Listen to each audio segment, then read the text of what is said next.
Hello, everybody. Good afternoon, good morning for some of you. Good evening. So thank you all for joining today to this second webinar held by the PsIP. So today, as you know, we are going to be discussing a little bit about regulation.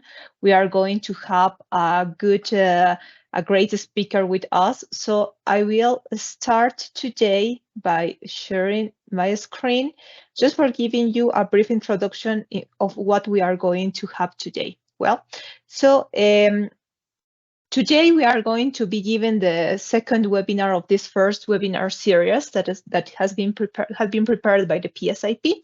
So, for the ones who doesn't know me, my name is Ariadne Vargas, and I am working with the PsIP and with the IEA. This first webinar series, as I mentioned it in the previous one, is going to be a series of 3 webinars. The first one was already given by Ivenon, so we are going to be uploading the recording in the following days. Today we have the second webinar that is going to be held by Sally Ormiston from the Department of Agriculture, Fisheries and Forestry from Australia. So Sally is going to be giving us a nice review about the regulatory framework in Australia. And then for the next webinar, we are going to have Laura Jeffers from the USDA and the IFIS US. So I will take some minutes to introduce Sally. So Sally has held a range of roles across the government and the industry. Now she's currently the Assistant Director between the Biosecurity Plan and Science Services Division of the Australian Department of Agriculture, Fisheries and Forestry. So, you have all Sally's description in the picture, in the screen, sorry. And it's important to highlight that Sally, she has an honor degree in agricultural science and agronomy from the University of Sydney. Well, for not saying too much, I will leave you today with Sally, and I give the micro to Sally. So Sally, welcome today, and thanks for your help with this PsIP webinar. And good morning or good afternoon or evening, everybody. If you just bear with me a moment while I set up my my screen and my presentation slides, and I'll kick things off. Okay.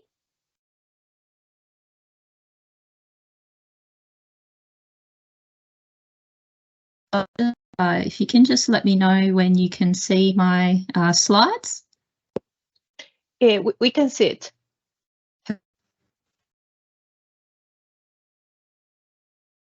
Hello everyone, as Ariadne said, my name's Sally Ormiston from the Biosecurity Plant Division of the Australian Department of Agriculture, Fisheries and Forestry. And today I'll be presenting an Australian policy perspective on the role that irradiation as a phytosanitary treatment for plant products can play in facilitating agricultural trade. And I'll be sharing an overview of the regulatory framework and landscape for its use in Australia.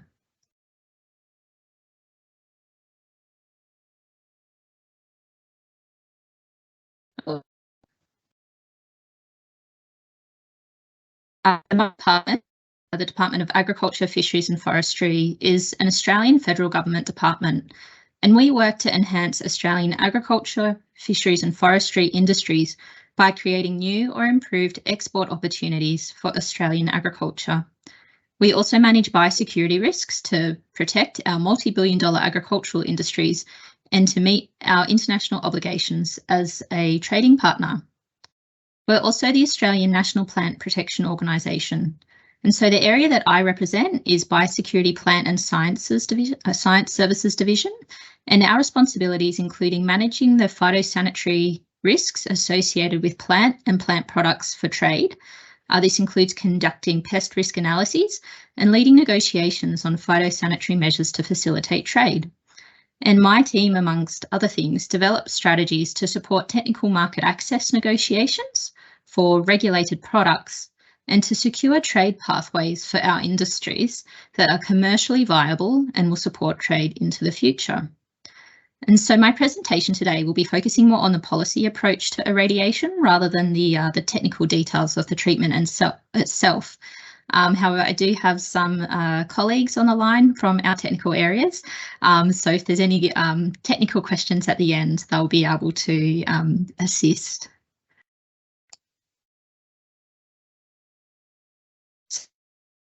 For growing and exporting high quality agri-food products to a broad range of overseas markets. Approximately 72% of Australia's total agricultural production is destined for export markets, with an estimated total export value of $60 billion. And plant products make a significant contribution to Australia's agricultural sector. Horticulture production levels are estimated to reach $18.2 billion in 23-24, with export revenue expected to exceed last year's total of $3.8 billion over this same period. And further growth in our industry is forecast.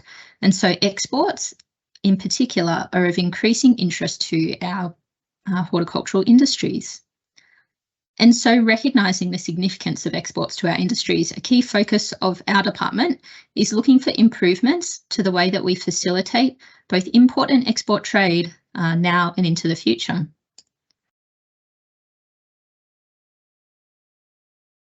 So I think we all probably know that trade in agricultural products is becoming increasingly globalised. And across the world, the import and export trading environment is changing and becoming increasingly complex. Industries around the world are looking to diversify their markets. Consumers want access to regular and reliable supply chains, and bilateral trade agreements continue to create new commercial opportunities for our industries. For example, according to the FAO, world tropical fruit exports, so things like avocado, pineapple, papaya, and mango, increased from 3.3 million tonnes in 2005 to 8.2 million tonnes in 2021, and this number is expected to grow to 10.8 million tonnes by 2030. And so as the volume of produce movement around the globe continues to grow, there's a commensurate increase in biosecurity risk associated with trade. As members of the World Trade Organization and bound by the WTO Sanitary and Phytosanitary Agreement, Australia and our trading partners do have the right to protect themselves from the risks posed by the entry of pests and diseases relating to international trade. Under the SPS agreement, countries can set their own standards.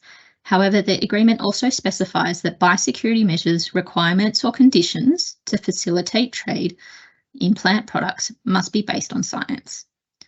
So as an exporting nation, Australia benefits from these rules and standards because they help to create a smooth, predictable and free international trade environment and provide secure conditions which can help reduce some of the risks associated with doing business across the world. And as an importer, we also benefit from these rules and standards which enable us to protect our industries and unique ecosystems.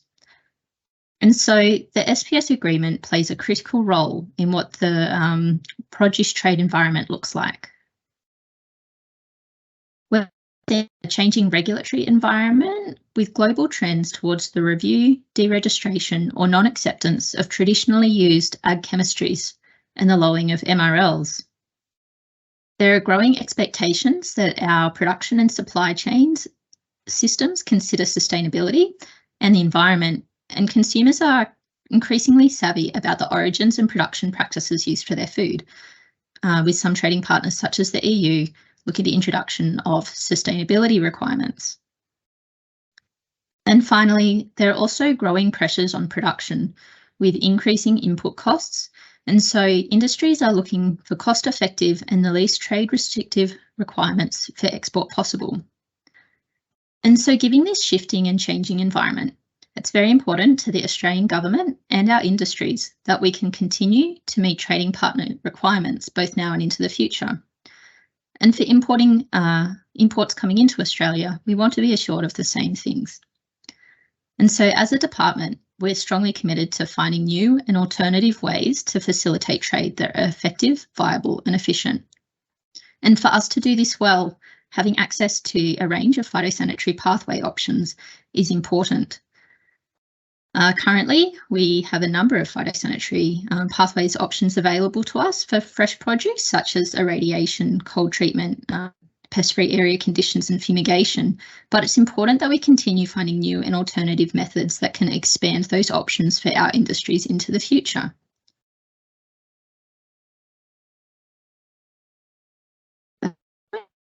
Perspective, phytosanitary irradiation is an emerging treatment pathway available to us to facilitate two-way trade that supports us in meeting our responsibilities as an NPPO. It is a simple and effective treatment that can be used across a wide range of commodities and pests, allowing a generic and single dose which delivers consistent results. It can offer strong sustainability credentials, and it can allow for efficient trade in fresher, high-quality produce and allows for an uninterrupted cold chain. I'll expand a little bit further on three of the reasons why we see a growing role for irradiation pathways into the future. So phytosanitary irradiation provides a highly efficacious alternative to commonly relied on and increasingly regulated chemistries for managing biosecurity risks associated with trade. By effectively managing biosecurity risks, it protects the industries and environments of imported countries from the potential spread and impacts of damaging pests. To share an example, Australia is free of many of the world's pests and diseases. However, we do have unique pests such as the Queensland fruit fly, which is endemic to the eastern coast of Australia and not present in other countries. And so one of the advantages of irradiation is that a generic dose is effective against a wide range of commodities and pests, including Queensland fruit fly. Phytosanitary irradiation can support sustainability, which is increasingly becoming a focal point for industries, an expectation of domestic and overseas consumers, and also of governments, as expectations grow that we move towards a future that considers the environment. Irradiation is being increasingly used as an alternative to chemicals such as methyl bromide for pre-shipment disinfestation of some commodities. And this allows us to move away from the use of ozone-depleting substances and therefore can contribute to obligations under the Montreal Protocol and the United Nations Framework Convention on Climate Change. Additionally, electronic source e-beam facilities can also offer the ability for carbon neutral treatment with zero waste and radioactive material handling or storage. Phytosanitary irradiation treatments are very fast, and this is beneficial, especially for getting perishable, high-value commodities into market as soon as possible. This helps exporters maintain a premium product quality into market and provides consumers to high-quality produce. It doesn't break the cold chain, so the temperature of produce can be maintained right into market. And so for Australia, we see this as a good tool to support our reputation as a supplier of premium product. An example we like to share demonstrating this is the export of table grapes to Vietnam following the approval of an irradiation pathway. Within 72 hours of being picked, our industry had product treated and in market available to consumers. And that's just a time frame that isn't possible under many of our traditional treatment pathways. And so this provides really strong opportunities for niche and high value products with limited seasonal windows. And it's especially practical for commodities that are destined for export via sea freight, by air freight, sorry. It allows fruit to be moved from the orchards to the ports for fast treatment before being sent by air to other markets. And so these are all reasons that support our perspective that irradiation will be a really useful tool for two-way trade, and we want to be on the front foot in driving its utilisation.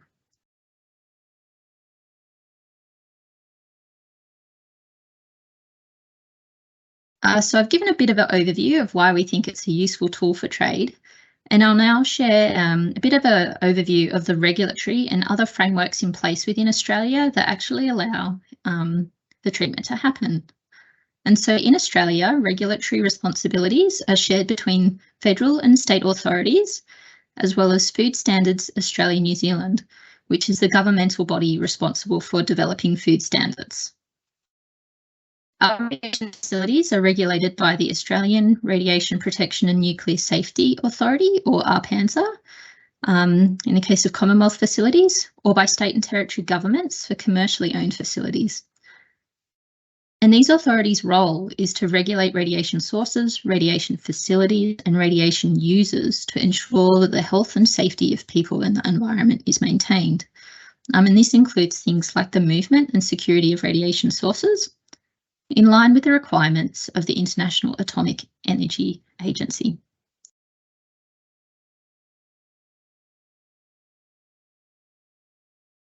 The next stakeholder in a regulatory framework is FSANZ, or Food Standards Australia and New Zealand.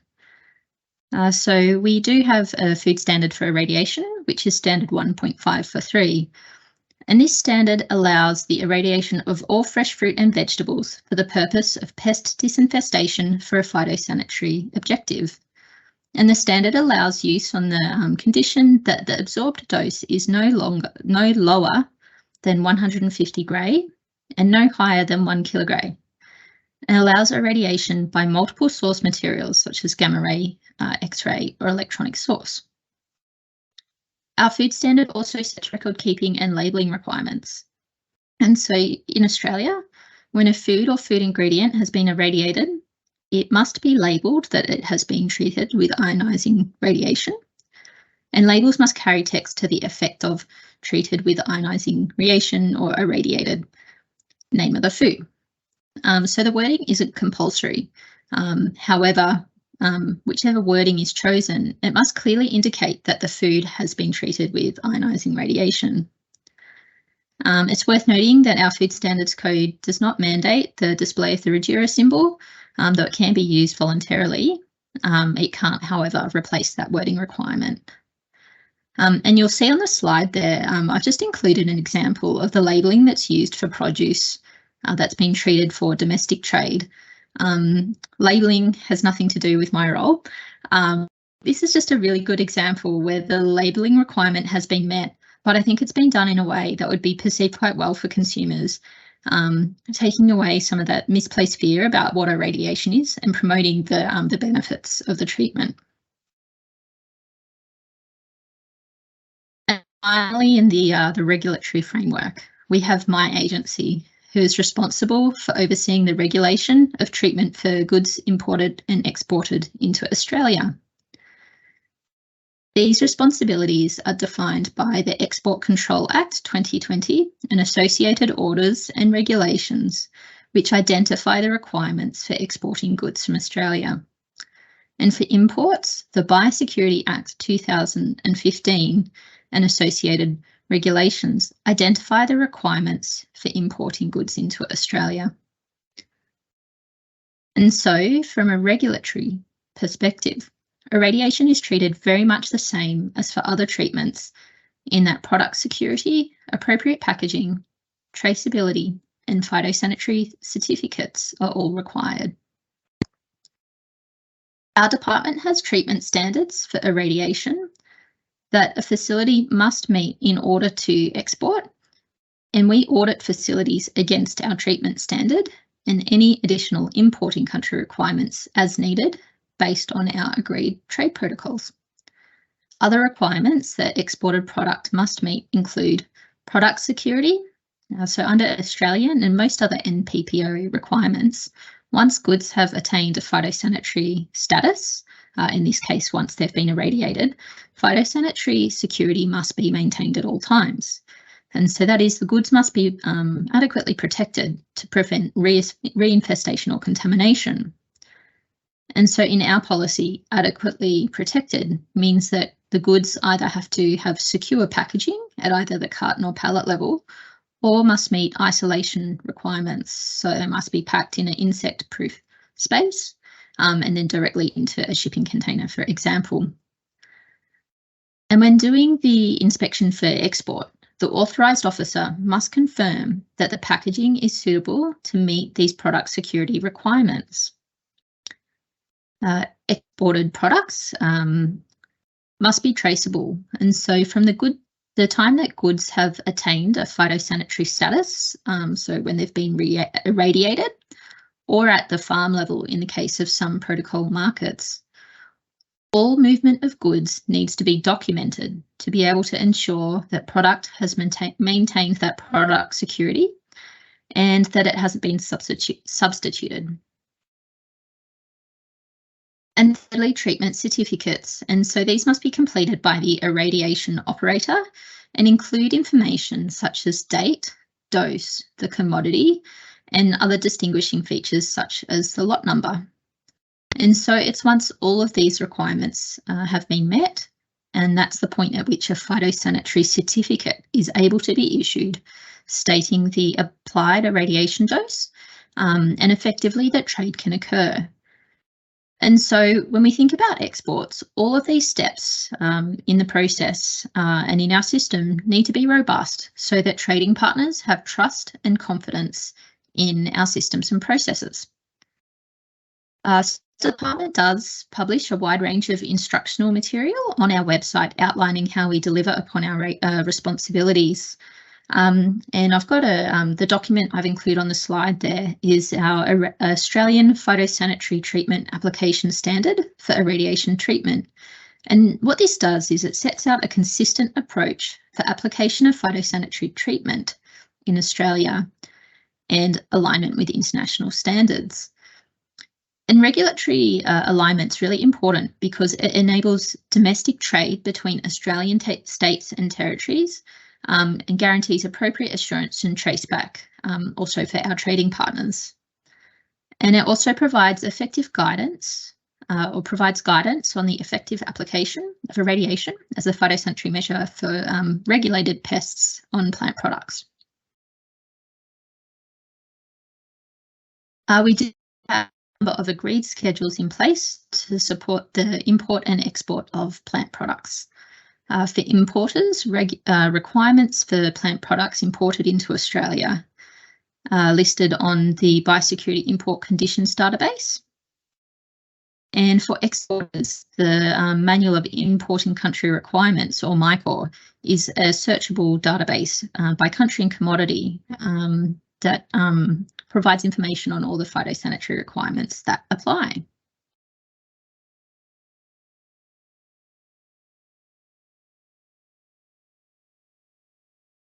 So I'll now share a bit of an overview of what the current irradiation landscape looks like in Australia, and then I'll discuss what we think the future could look like and some of the opportunities and challenges along the way.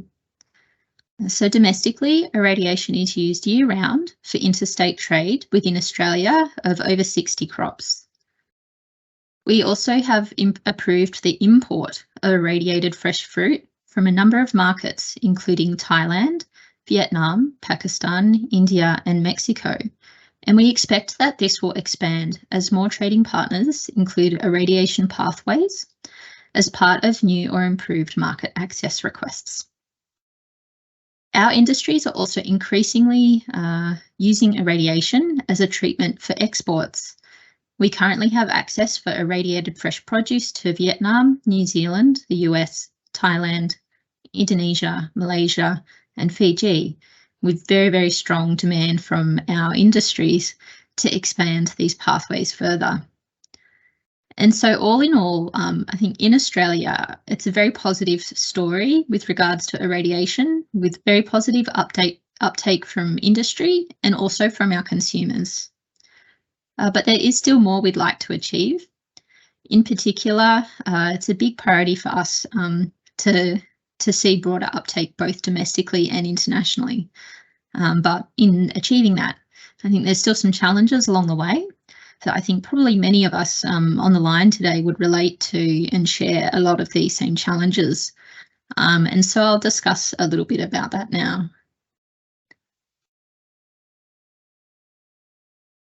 So what does the future look like? I think first of all, in getting there, we've got some challenges. And some of you might have heard this phrasing before. The challenges that we can see to broader uptake, we like to broadly categorise as hard barriers and soft barriers.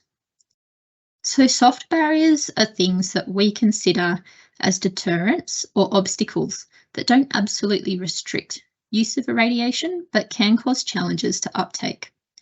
These can include the costs associated with changes to packaging and labelling, supply chain education and awareness, slow domestic and international uptake, and a low base of consumer acceptance, which we see tends to reflect low historical usage. And then hard barriers are things that prevent the use of a treatment and must be resolved for use or trade to occur. And so some of these can include the absence of relevant regulations or legislation that allows the use or sale of irradiated produce to occur, the absence of commodity-specific trade protocols, limited or no access to suitable approved treatment facilities, and also the skills and the capability in order to deliver and maintain a irradiation phytosanitary treatment system.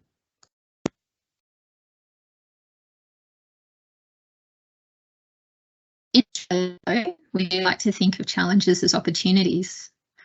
And so to test some of our own assumptions on some of these hard and soft barriers to trade and some of the drivers behind them, in 2021, our department commissioned a report which was an analysis of international food standards and consumer acceptance of phytosanitary irradiation in fresh produce.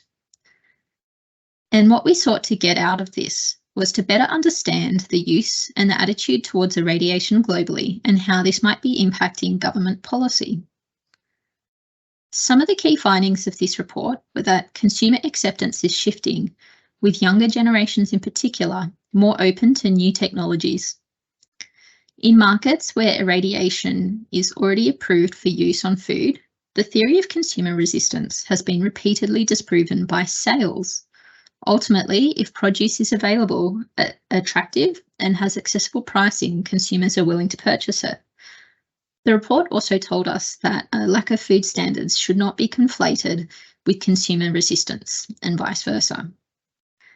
And finally, that industry and commercial retailers have been very successful in managing consumer messaging and acceptance, and only a low level of education has been shown to be needed to support consumer acceptance. And so while these are all consumer-focused insights, which is not the focus of my presentation today and ultimately not the work of my department, the report provided some really useful insights for us to consider if we look back to the identified soft and hard barriers. And linking these findings back to the work that our department does do, what we've taken from this report is that education, engagement, and promoting domestic uptake and two-way trade pathways are some of our best tools to unlock opportunities for broadening the use and uptake of irradiation.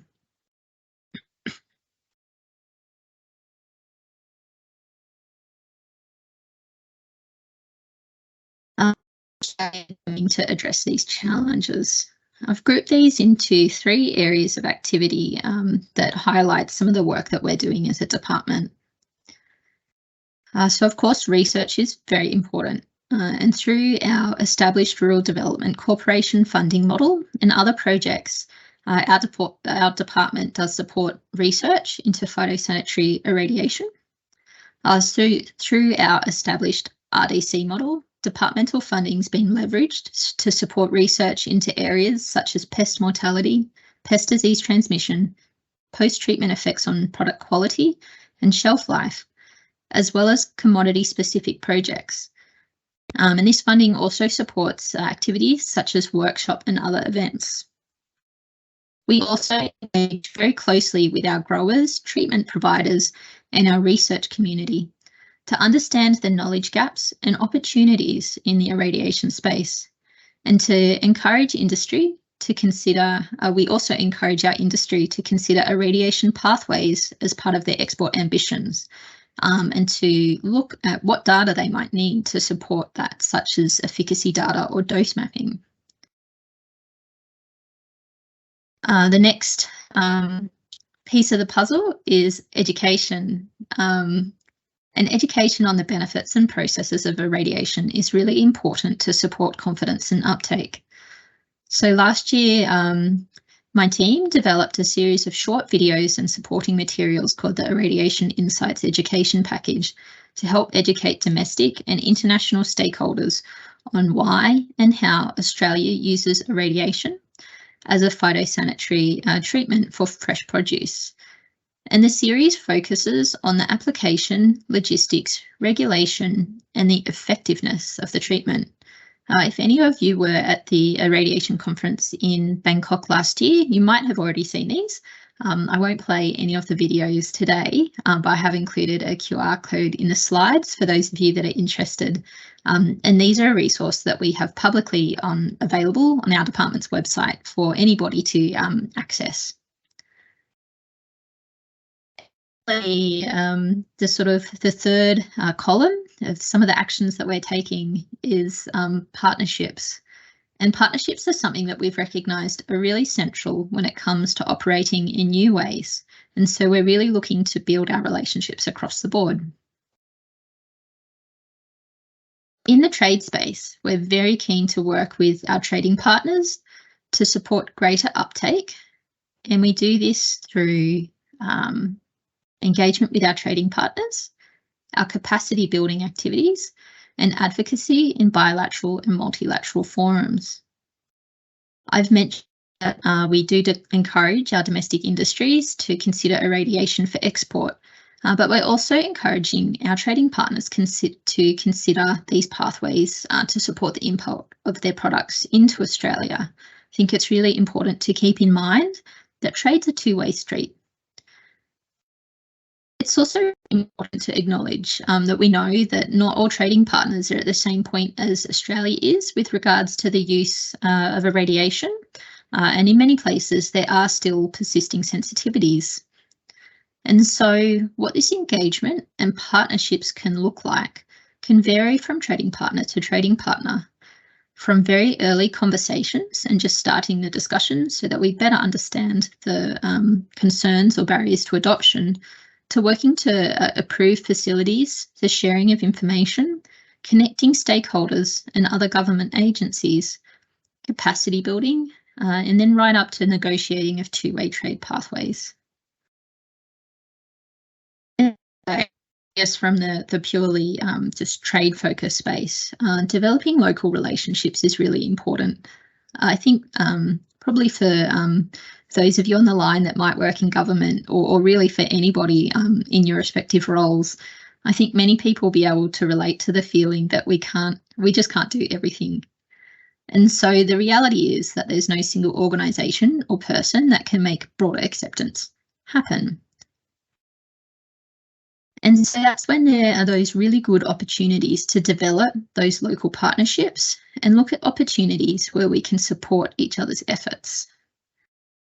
And, some examples of what these partnerships could look like might include partnerships with local treatment providers. For us, this is really helpful for many reasons, and, helps us to showcase Australia's systems.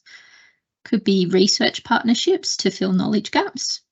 Could be starting those conversations with other departments or agencies that might have a role in this space. Might be looking for and engaging with organisations or entities out there that might be able to support capacity building and skills development. And more broadly, I think just building networks like this, like the one, on the line today and through the PsIP, and looking at what we can learn from each other and how others have approached similar challenges or are approaching similar challenges.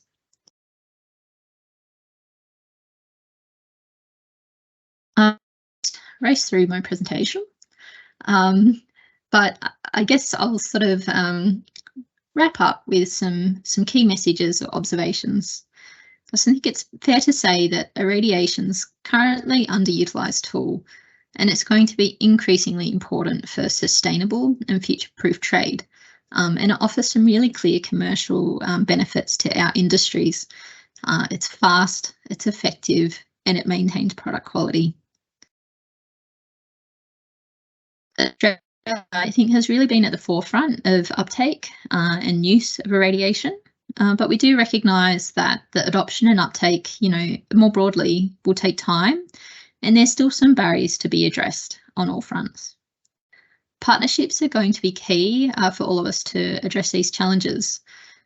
And so we like to encourage all stakeholders, both domestically and internationally, to be proactive and future-looking to help address these barriers. And we want to support this where we can. I think it's helpful for us all to question whether the barriers to adoption remain relevant and to take advantage of the work that's been done before, such as through Codex and IPPC, and look to learn from the experiences and efforts of others. And that probably wraps everything up. So thank you. I hope you all got something out of it. Thank you, Sally. Thank you so much for your presentation. It was really clear and really useful for everybody. And now I think that we can go to the question and answer section of the webinar. So if any of you have any questions, could you please write them into the Q&A section? You will find there a question mark into the Teams webinar, and also you can put it into the chat. Right now, I have a question in the chat from Peter Roberts that says, for a country wishing to send irradiated produce to Australia, what is the approval process that the Department of Agriculture, Forestry and requires for their irradiation facilities? Yeah, really good question.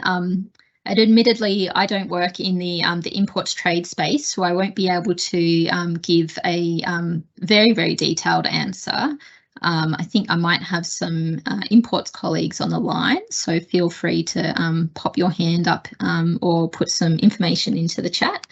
But I guess essentially, we've got Doug with his hand up. Is there any way, Ariadne, that we can give Doug the I just gave the micro to Butterwick, could be. I gave the Karuish. Yeah, and also, well, he left the room, but I am giving the micro to Douglas. Yeah, Douglas, you can unmute and speak. Worked beautifully, thank you. Thank you for that question. Irradiation is offshore irradiation or pre-shipment irradiation is a treatment that Australia requires to be approved by the exporting country and also Australia ourselves. So we like to see the exporting country have a process in place for its own regulation of approving that facility. And then we review that information with a view to approve that facility as well. Once that country has demonstrated to us that there is a process in place, we can then, our approval processes are less in the future. So I suppose there's a two-stage process, one for the exporting country to regulate and approve that facility, and a second stage is for us to approve that facility, and in time we get to understand that trading partners processes for regulating irradiation facilities, and our involvement in the approval process can be reduced in time as we get a better understanding of the exporting country system. So that's a very high level answer. In terms of practicalities, what we require is to see information from the exporting country that they have approved that facility, and then we ask for a submission from that country, which starts the approval process at our end. Thank you. I hope that assists. Thank you. Thank you so much. And I have Butterwick also. I am allowing the micro. If you want to say something, you can unmute your micro and speak freely.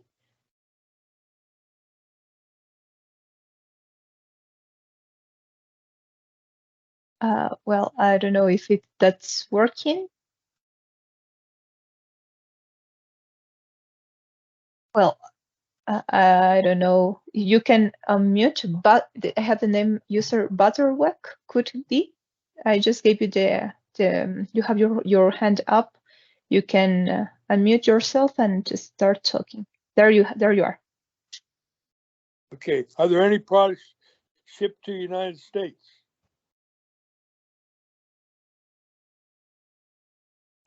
There's any products that we ship to the United States? Yes. Are there any products you ship to the United States? So for the United States, I believe we have access for irradiation for mangoes and for lychees. In terms of the specific trade volumes of those commodities, I don't have those details today, but we definitely do utilise those pathways. Okay, thank you. Thank you. I have another question in the chat from Lisa. It says, are there any examples of an on-arrival irradiation treatment for food imported into Australia? So I believe we do offshore treatment only for irradiation. Okay, thank you. The next question says, how about the acceptances of irradiation product in Australia? Yeah, so I'm assuming that's relating to domestic consumers. So I guess within Australia, we've got growing uptake. So I think I mentioned in the presentation, or maybe I didn't, that for the purposes of domestic trade, we have at least about 60 crops or more that are being being irradiated for the domestic market. And so some of those commodities include grapes, mangoes, lychee, cherries, broccoli, melons, tomatoes, summer fruit, citrus, and many others. So it's quite an extensive list. In terms of volumes and how much is being moved around the domestic market, that's probably a question more for some of the more people on the more commercial side of trade. But in terms of availability and uptake to consumers, I know that irradiated produce is being sold in at least 8 grocery chains around Australia, including Costco and IGA. And industry, I know, is really hoping to expand that footprint into the not too distant future. And I guess just in terms of consumer uptake or consumer attitudes, I think it's been really, really positive. I included in my slides, there was that picture of some of the labelling that's been used, I think, in stores in Tasmania. And I've seen, photos and images of some of the labelling or the messaging that accompanies irradiated produce in stores, and in areas like Tasmania. So Tasmania is a pest-free area for all fruit flies, and I guess there's a lot of pride in the biosecurity status and in the good environment in Tasmania. And so some of the sort of messaging around irradiated produce there is about promoting that this has been irradiated to protect the environment.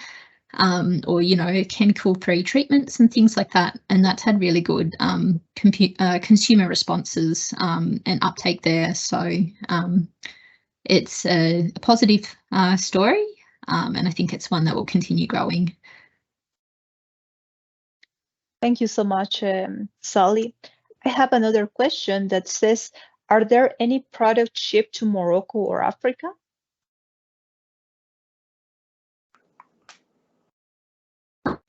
Not sure that I have.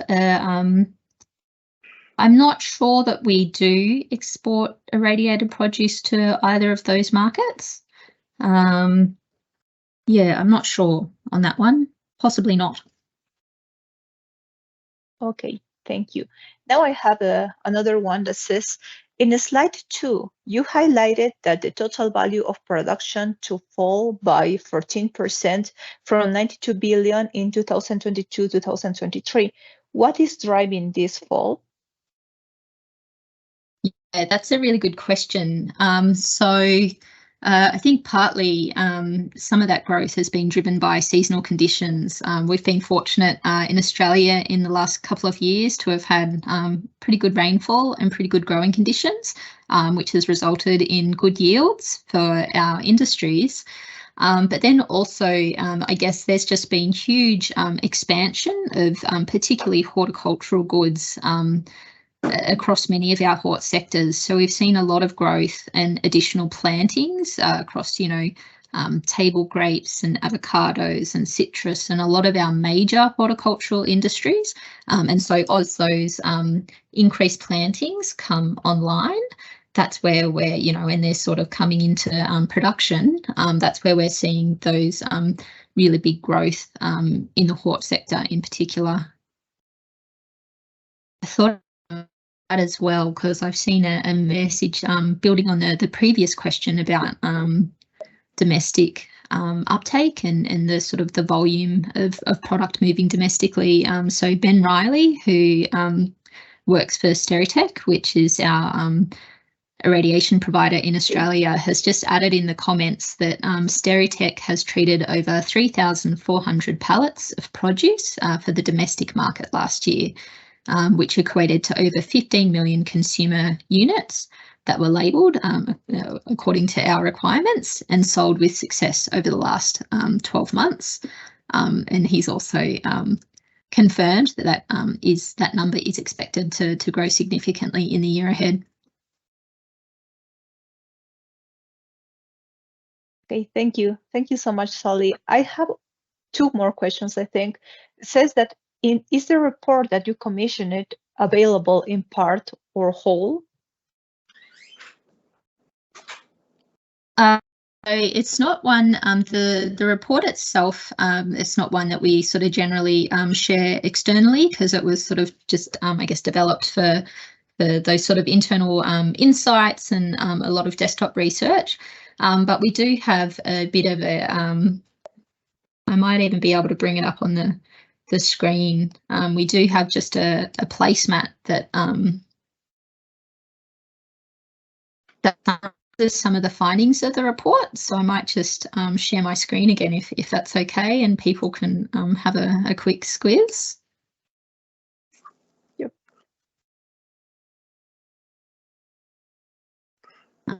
Is that one showing up there now, is it? Yes. Yeah.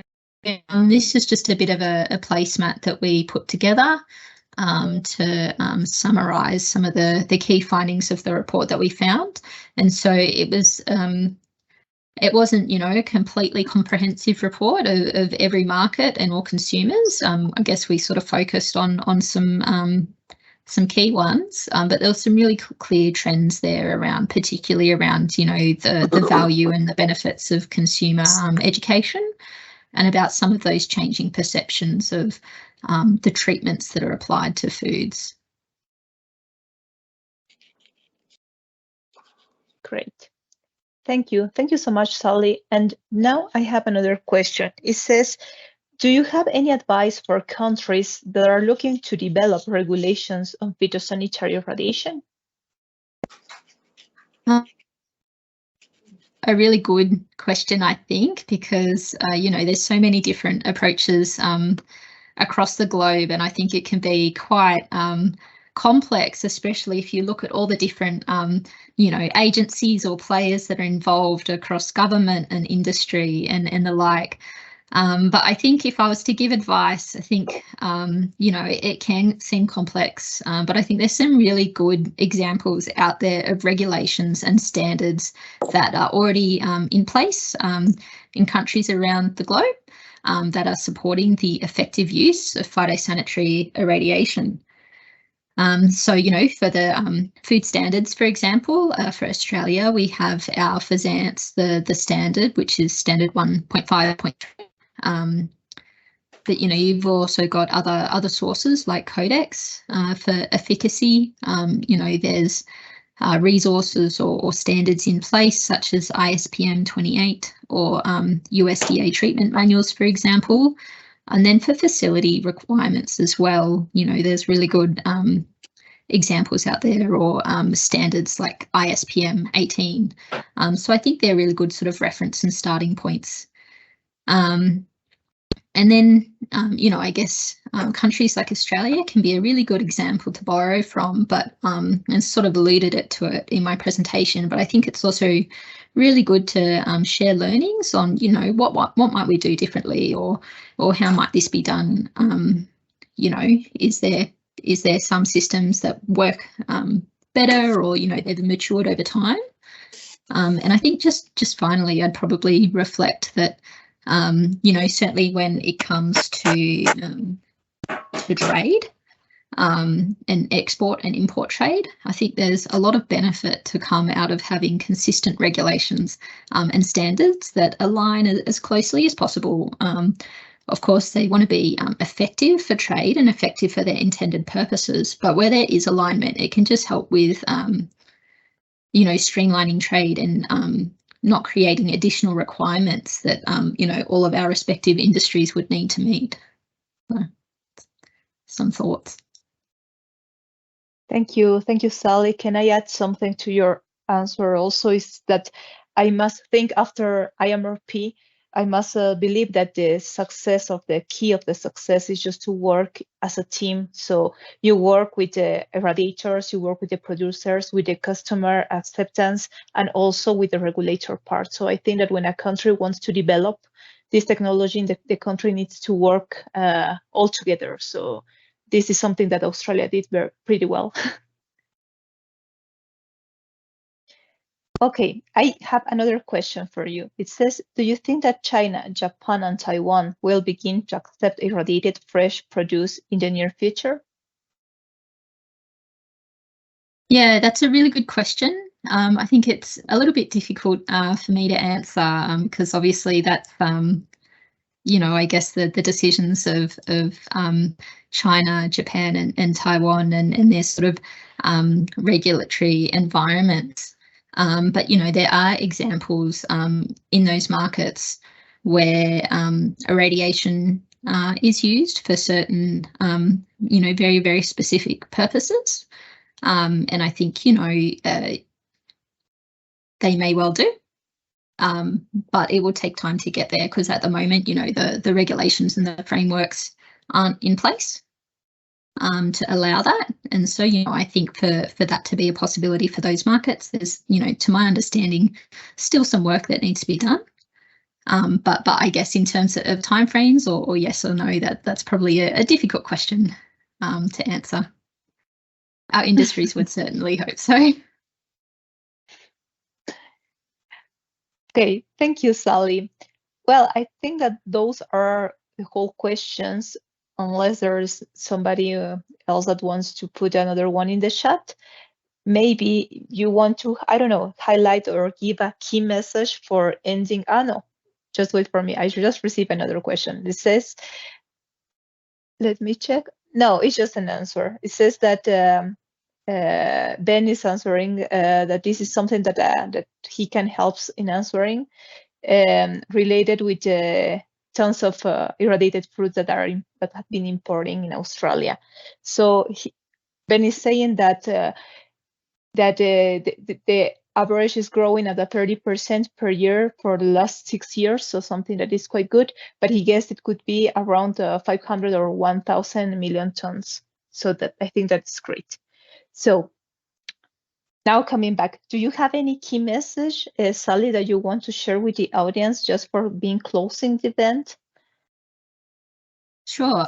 Look, I guess just first of all, thank you all for the your time today. I hope it's been interesting and you've hopefully taken something out of my presentation, and thanks as well to my colleagues that have also joined us early in the morning. I guess if I were to any final message would just be really to reinforce the importance of partnerships and working together, and also just as a trading partner, Australia is really happy and willing to work with trading partners around the globe. But feel free. I did pop an email address on the last slide, but feel free to send us an email or reach out through Ariadne if you have any further questions. But yes, thank you all for the time. Well, thank you, Sally, and well, thank you everybody for joining today with us, and well, for the ones that joined it at the half of the webinar, and for the ones that even couldn't join, we are going to upload the recording of this webinar in the following days. So keep following the PsIP website, and we are going to be presenting the next webinar that is going to be next week with Laura, now talking about regulation in the US. So thank you so much, Sally, and thank you everybody for joining. See you maybe next week. Goodbye, everybody.